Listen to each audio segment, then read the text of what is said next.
Danes v Pomurskem dnevniku občina Grad praznuje. Nov promocijski video. Zmaga nogometašic. Poostren nadzor nad vozniki. Vreme, jutri spremenljivo oblačno.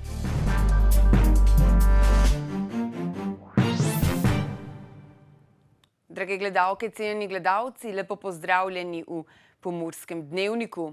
V nedeljo je v Motovilcih potekala proslava ob občinskem prazniku občine Grad, na kateri je kot slavnostni govornik nastopil poslanec Evropskega parlamenta Franc Bogovič.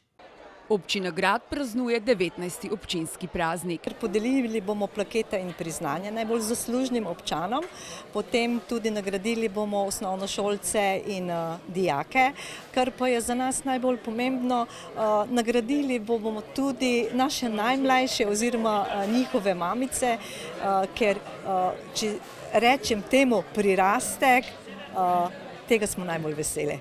V sklopu proslave so predstavili mamice in njihove novorojence iz lanskega leta. Želijo si namreč, da mlade družine ostanejo v občini. Vsekakor je naša želja to, da mladi ostanejo pri nas in sicer z dveh razlogov. Če pogledamo finančno plat, je povprečnina potem nekoliko večja. Naslednja stvar je pa, da Goričko ne ostane zapuščeno, da vseeno mladim nudiš priložnost, da ostanejo. Na problematiko izseljevanja je opozoril tudi evropski poslanec Franc Bogovič. Da so okolja, ki imajo na nek način negativno migracijske številke in demografske številke, kot je vaše, kjer je kar, kot sem zdaj slišal, več kot 10% manj ljudi, kot jih je živel pred 10 letom, in da je to nek problem, nekaj, na kar je treba ne samo opozarjati, pa o tem govoriti, ampak imeti tudi konkretne ukrepe, kaj narediti, da ljudje ostanejo v svojem okolju. V občini Grad so številni tisti, ki si zaslužijo priznanja za svoje delo. Imamo različne področja in sicer plakete bomo podelili za področje kulture in ohranjanja naravnih značilnosti, predvsem na področju kulture. Potem nagradili bomo tudi naše nogometaše, ki so letos dosegli kar lep uspeh. Potem posebej ne bi izpostavljala, ker vsak je nekako pripomogel k temu, da pa smo vsako leto uspešni, s tem rečem. Občinski praznik je priložnost, ko se pogleda na opravljeno delo. Po leto pri nas v proračunu nekako predvidimo sredstva predvsem na cestni infrastrukturi, ker je to še zmeraj potreba na terenu, za katere je potrebno največ sredstev predvideti.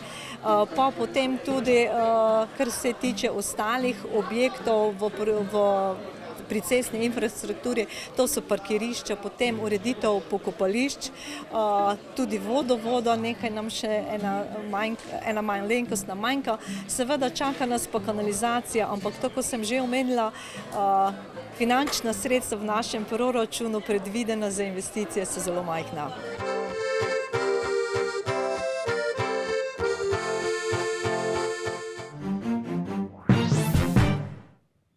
Zunaj je video Doživi Pomurje. Njegova vsebina z raznovrstnimi doživetji vabi na vse konce in kraje pomurske regije.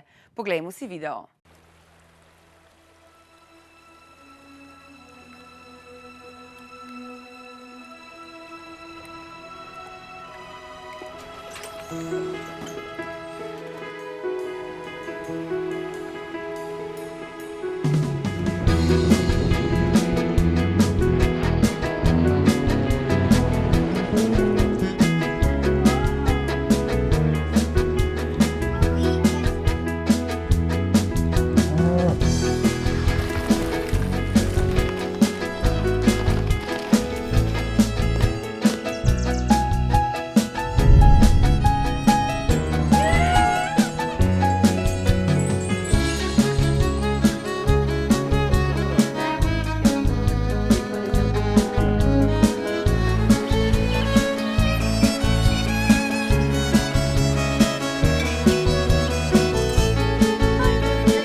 kolikokrat si ti v resnice, da no ti je da živiš.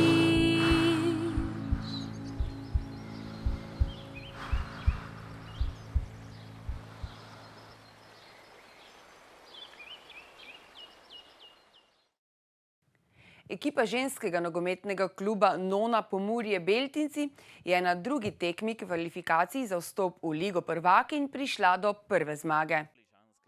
Slovenske državne prvakinje, varovanke trenerke Nuše Ladinek, so v Beltincih s 4-0 premagale gruzijske prvakinje. S to zmago so si domačinke zagotovile, da do Lige prvakinj odloča medsebojna tekma med Pomurkami in škotskimi podprvakinjami, ki so dopoldan z 2-1 porazile Valižanke.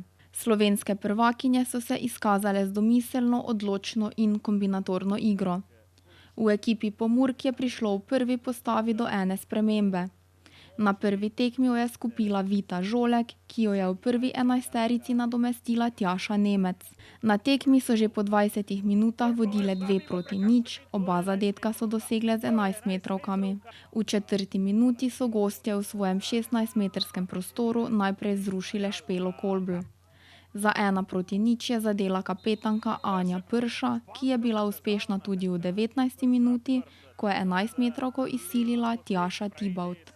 V drugem polčasu je v 52. minuti z 20 metrov izvrstno pomerila Kim Juršnik, gostujoča vratarka je posredovala, akcijo pa je izvrstno spremljala Luana Zajmi, ki se je znašla pred vratarko gruzijskih prvakinj in jo matirala za vodstvo 3-0. V 89. minuti je s prostega strela z desne strani postavila Sara Makovec, ki je s pravim evrogolom postavila končni rezultat tekme 4-0. Pomurke so imele 31 nevarnih napadov, gostje 5, proti vratom Pomurja pa niso uspele sprožiti strela.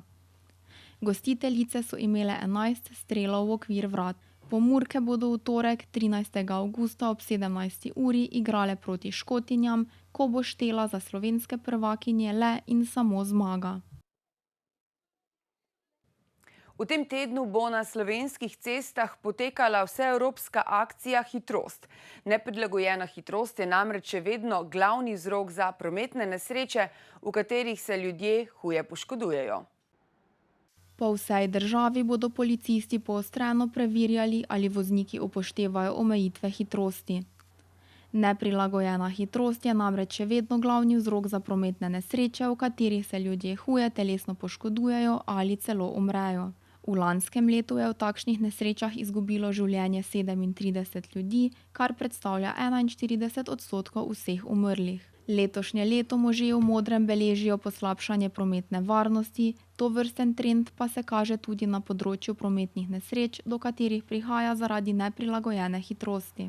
Do 9. avgusta je v prometnih nesrečah, ki jim je botrovala neprimerna ali neprilagojena hitrost, umrlo 31 ljudi, kar predstavlja 47% vseh umrlih. V enakem obdobju lanskega leta je zaradi neprilagojene hitrosti v prometnih nesrečah umrlo 22 ljudi, kar je predstavljalo 42% vseh umrlih. Z akcijo želijo policisti umiriti hitrosti v prometu in vplivati na zavedanje ljudi, da lahko z zmanjšanjem hitrosti vožnje že za nekaj kilometrov na uro pomembno zmanjšajo tveganje za nastanek prometnih nesreč in težo njihovih posledic.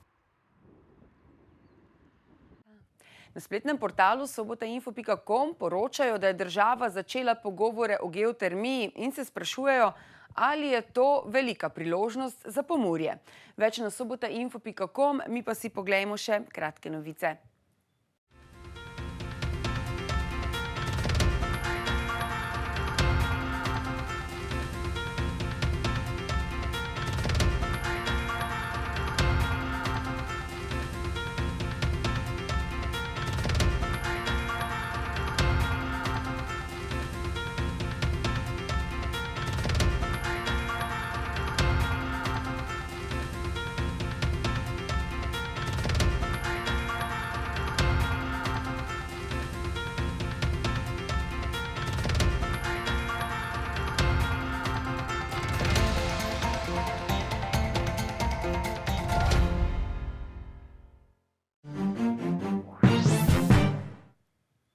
Jutri bo spremenljivo oblačno s sončnimi obdobji, dopoldne bodo v severnih krajih že možne krajevne padavine, deloma nevihte, ki se bodo popoldne in zvečer razširile nad večji del Slovenije. Kakšno vreme nas čaka v nadaljevanju, pa preverimo. Danes smo imeli delno jasen in vroč dan s temperaturami okrog 32 stopinj Celzija. Opoldne ste v Radencih namerili 27 stopinj, v Krajinskem parku Goričko in Murski Soboti 29 ter v Lendavi 30 stopinj Celzija. Jutri bo spremenljivo oblačno s sončnimi obdobji. Dopoldne bodo v severnih krajih že možne krajevne padavine, deloma nevihte, ki se bodo popoldne in zvečer razširile nad večji del države ter se nadaljevale v noč na sredo. Zapihal bo severovzhodnik, na Primorskem burja. Najnižje jutranje temperature v vzhodni Sloveniji se bodo v Murski Soboti in Mariboru gibale okrog 16, čez dan pa bodo termometri pokazali 26 stopinj Celzija. V sredo dopoldne bodo padavine postopoma ponehale. Popoldne se bo jasnilo, možna bo kakšna ploha, še bo vetrovno. V četrtek bo sončno, jutro bo sveže in ponekod megleno. Temperature v naših krajih se bodo dopoldan gibale med 9 in 16, dnevne pa med 23 in 26 stopinjami Celzija. Toliko smo vam pripravili za danes. Več zanimivih vsebin poiščite na naši spletni strani. Mi pa se ponovno vidimo spet jutri. Nasvidenje.